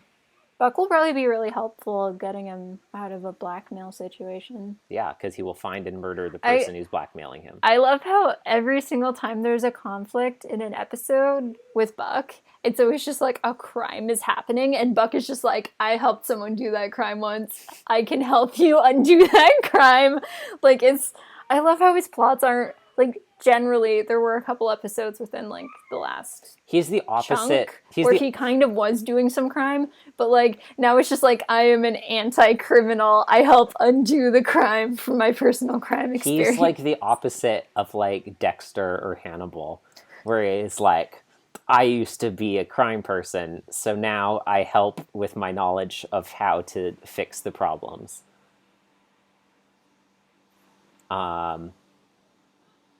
So, that is that one, and that is probably what that is about. Next episode is Please Adjust Your Frequency. Kids radio. Probably kids radio. What are other ways we could interpret this? Someone is coming to wit's end too frequently. Aliens. Please adjust your frequency. Drake the Cosmic Hopper, please, please, please. I know, I'm trying to think of, they love clever titles. I'm trying to think of other meanings it could be besides, like, a broadcast frequency. That kid from the first episode who does TV is back. Uh-huh. Because everyone loves fairy television so much they had to do a sequel. Yeah, everyone Davey. Davey Holcomb. Pizza Boy. Yeah. Little dope boy. Barrel Boy. Got a dent in my head. That was Corey in the house. When Mom slipped with the razor, I almost said that. There's a dent but I was in my like, head. I will get in trouble. Poor Marvin and his unossified fontanelles. Oh my god. Yeah, please adjust your frequency. I don't know. It doesn't sound like the mystery because it could be another Connie Candid Conversations. Another escaped convict episode. Dang, that was good. I still haven't listened to the bonus track on Unrelatable. It's like one of the things saved on my phone that I haven't listened to yet. Higher Than Our Ways, I'm going to assume is when Malachi's back. When a girl struggles with her faith and asks big questions, because Higher Than Our Ways is like about, not understanding the ways in which God is working. And so were there no two-parters? There are no two-parters. Okay. I feel like you've said more than 6. Well, I'm going through the list now from the beginning. I read them. Did I read them all? I didn't read them all, did I? Oh. I've just been going through them one at a time. So, The Team was the first one. Please Adjust Your Frequency is the second one. Higher Than Our Ways is the third one. Oh, now you're doing it in order. Well, I'm rereading the 3 that I already said, because you said it sounded like I'd done more than 6. Oh, okay. So that's probably I agree with you. I really hope that it's Emily struggling through, like, her own personal faith-based, like, implications of the aftermath of everything that happened, the vis-a-vis Wit and the Rydells and whatnot. And did you say that Emily was helping with the blackmail thing too? Yes, it says that Emily, the blackmail thing with Cooper, that is where Emily is forced to work with Maury and Suzu.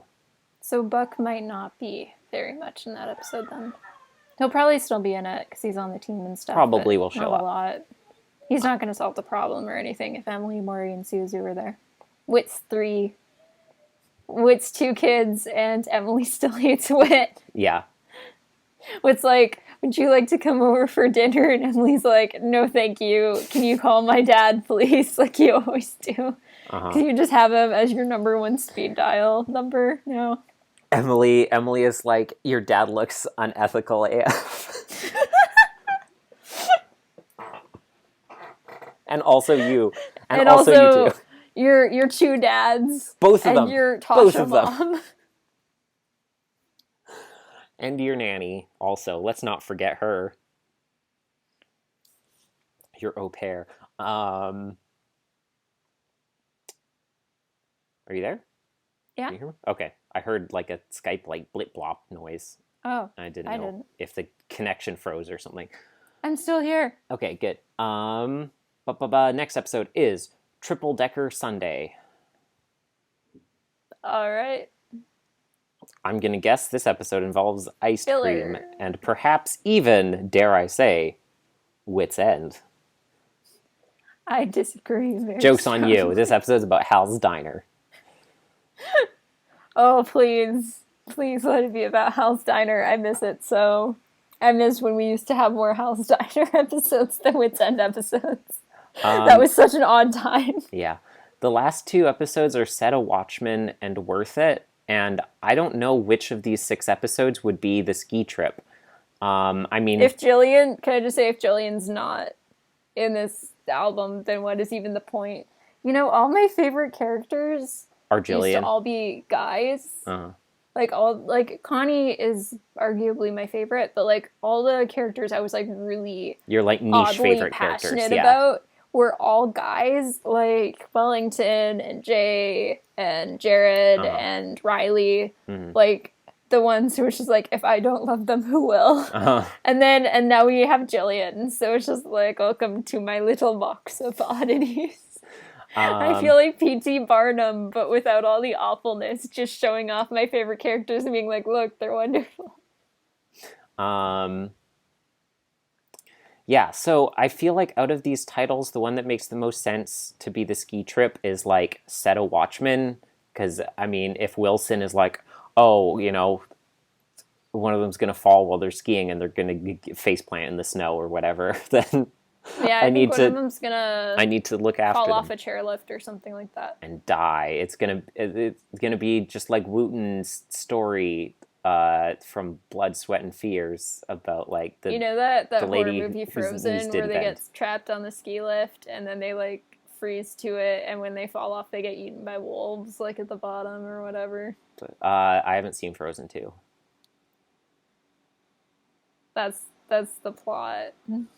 That makes sense. That is actually a movie called Frozen. Into the Unknown. And then they made Disney's Frozen, and now people are like, they don't know the difference between them. There's one with significantly more murder, and one where they get to sing. And I thought you were going to say one with significantly more murder and one where they get stuck to a chairlift. That was the joke. Oh, I thought when you said and they get to sing. I messed it up. Darn it. That's what I meant to say. So, I mean, I feel like that one makes the most sense title-wise, but after they did the weirdest setup for it in history, and they spent, like, 50% of the album description on it, it feels like that would be weird to be the penultimate episode. Like, I feel like that would mean that the finale... What's the last episode called? Worth It. I feel like that one could also be about Emily. I mean, I feel like... Like, Emily's going to be... We can both agree. Emily's going to be the person who gets screwed over, like, on the trip. Right? Well, they don't even... They say Zoe and Olivia are class ski trip. Like, it doesn't even mention Emily there. Well, that's weird, because we both know it's going to be Emily. It is weird, but also we didn't think that... I mean, I don't think that the ski trip is what the one of the three will fall about. Especially... I think multiple episodes in this album are going to be about Emily, and it's going to be like the through line of the album. Yeah, well, especially if she's the one who's struggling with her faith, it would and then this is in the same episode where we're dealing with like one of the three will fall. That's probably a red herring, right? Maybe that's what Worth It is about, is more on Emily trying to figure out, like, is my faith worth it, or is like the things that I've gone through, like, is it causing me too much pain? Fall could be like spiritual fall. Well, that's what I figured. Yeah. This whole time. But so Wilson's going to be stressing out that it's a literal fall, so he's going to be paranoid. Maybe, the only reason that they're pointing out Wilson thinks that it's a red herring is to mislead us. It's a crimson fish. Because, I mean, it would be weird if the finale isn't even brought up in the album description. That doesn't normally happen. Yeah. Let's look at the cover. Yeah, so it seems like I imagine Emily is probably going to be on that ski trip too, just because it's a class ski trip, they say, and so she's probably there as well. Okay, what is the album called? It is called A Slippery Slope. And it looks like someone had a fall. Oh, there's a paramedic crew. So okay, who are we looking at? This is Zoe on the right. Okay. Right? And or is that Olivia? It's Olivia on the right. Yeah, and that's Zoe. Is that on the left? Because we know what Emily looks like, and Emily's... Oh, wait. Emily's blonde, right? Emily is blonde. That doesn't look like Emily, though. Doesn't Zoe have black hair? Look, was it on an album cover? No, Emily was on the Green Ring Conspiracy cover, right? Yes, that's true. I mean, yeah. So... Emily is like kind of a brunette, actually, I guess. Yeah, I'm going to pull up a picture of Emily for myself. It wasn't on a... Emily has brown hair, yeah. I mean, and on the cover of 67, like she's a dirty blonde. On the cover of 67, she looks a little more brown. Wait, let me see. Okay, cover of 65, that's Olivia and Zoe, right? Wait. That is Olivia on the one side. That's probably Zoe on the other side. So yeah, that's Zoe on the cover with Olivia. Okay, so Emily is being carried into an ambulance. Which, if she did fall, like, literally off the ski lift, I could see her getting really upset about it. Like, and also, like, blaming God, like, in a way, like, all this bad stuff. Oh, I was like, why would you be upset? I mean, I would also be upset if I fell off the ski lift, I mean, to be like, fair. You mean, like, a bunch spiritually of bad frustrated. Things keep happening to her, and she just, it's kind of like all is well kind of thing. I thought, yeah, like, I thought you meant, like, she was going to be upset with Maury because she fell off the ski lift. I was like... No. I see what you mean. I could also see her, like, maybe even, like, blaming Maury and Suzu for her falling off.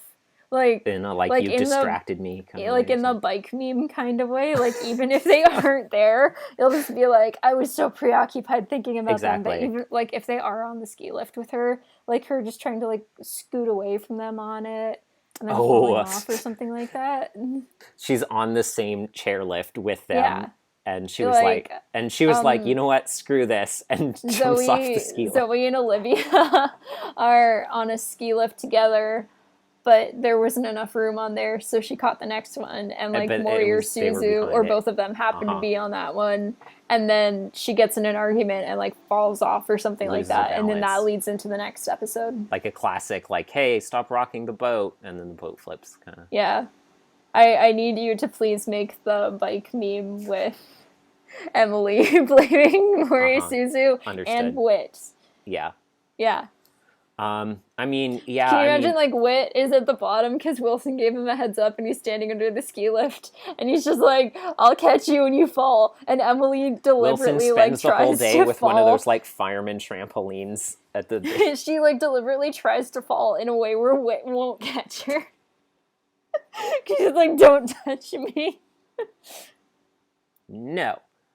I mean, like, you could also just fall normally skiing, like, you know, maybe she actually went down a Black Diamond run and just went head over heels down a bunch of moguls, but, like, yeah, these are also, like, these are not gondolas. These are the type of ski lift where, like, you can just tumble right off the front if you're not careful, so that is entirely possible as well, and would be quite a fall. I just want it to be connected to Maury, Suzu, or Wit somehow, or all three.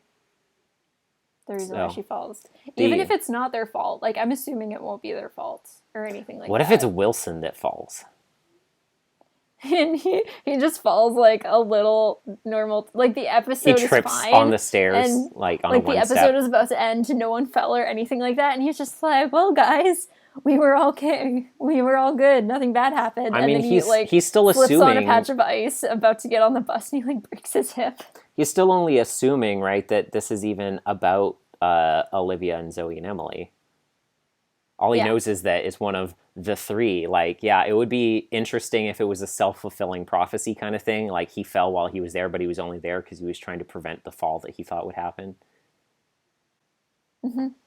So, I mean, yeah, because And it could also be like we know it's not Emily, snowfall. or we know it's not Olivia or Zoe, but that doesn't make we sense, can't actually. see who's in there, so that could be a red herring for us that Emily is the I mean, other person. honestly, it looks like no one is in there.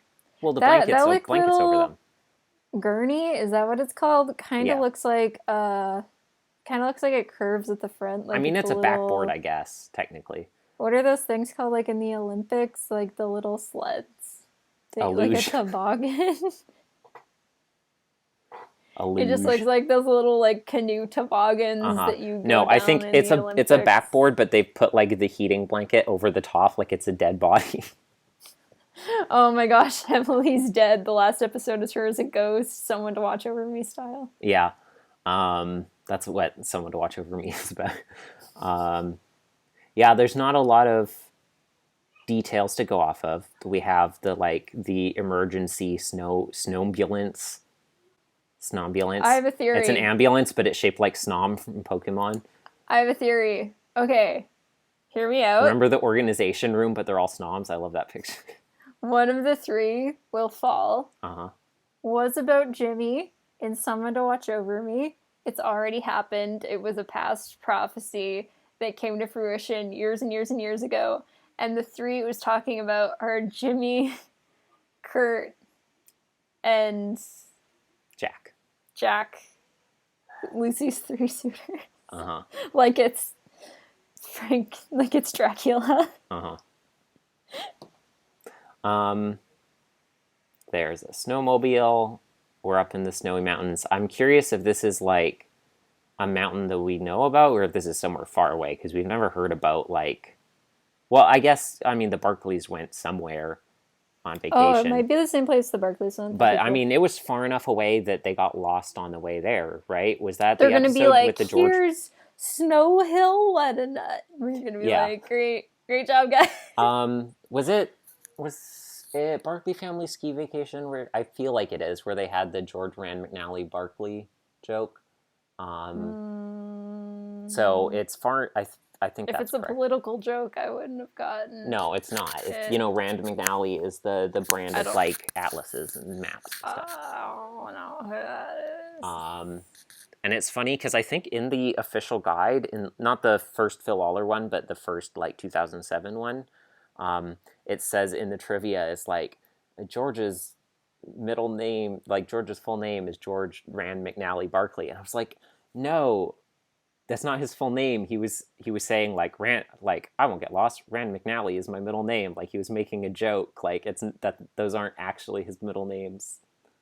But I can see how you would think that if you weren't familiar with that kind of niche brand of map company.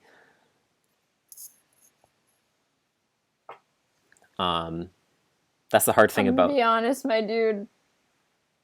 Sorry, finish your sentence.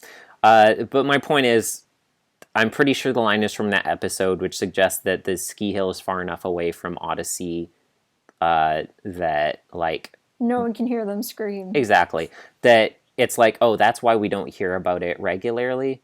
But it would make sense. I was going to say there's no ski hills that we've seen before, but that's the only time we've really heard about seen characters skiing in the show before. So, yeah, probably the same place would make sense.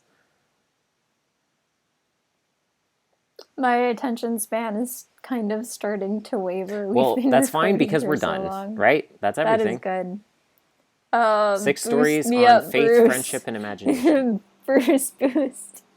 Now we can end the episode. Okay, next time, what are we doing, Victoria? We're going to start the 71 episodes. Yeah, slippery slope. We're talking about the team, and please adjust your frequency. Getting right into it. So until then, thank you for joining us on our side of the YouTube. I've been Devin Francis, also known as Dr. Blackard.